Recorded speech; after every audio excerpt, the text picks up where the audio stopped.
So I'm at a field where I've actually grown a crop of oilseed rape on, but it's quite near the village. So sadly, the pigeons managed to get the best of it throughout the winter. So I've had to re-drill it with spring wheat.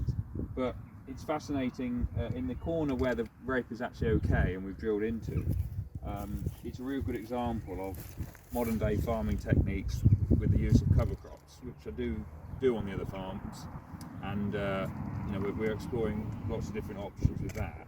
But if I just show you the idea of cover cropping over the winter would be, obviously you wouldn't have oilseed rape because it'd be too expensive, and I grew this to harvest, but you'd have a similar sort of canopy of crop, which rather than cultivating the land to be then left over the winter, you would drill this in the autumn and come to it in the spring and either desiccate it with Roundup, or you'd even get sheep on it to graze it off.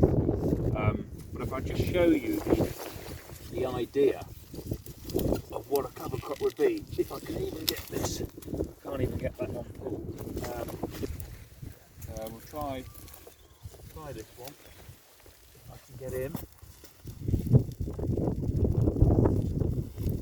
And if you look off one plant, the amount of roots which are putting natural structure into the land and essentially doing your cultivating for you.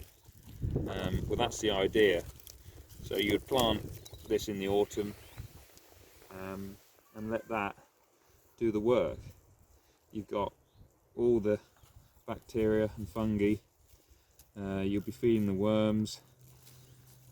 Essentially also you're sucking carbon out the atmosphere and putting it into the land, which obviously this day and age is very much highlighted and going to be a pretty important part of farming going forward.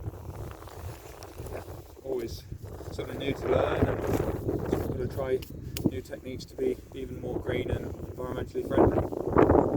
So Rowena, who's usually behind the camera, is going to have a go for herself, just so she understands what I mean. Okay. Right. Go for it.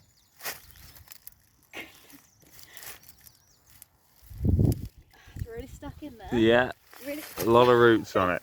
Wow. So it gives you an idea of the natural structure that we're putting in the land and the power of them roots.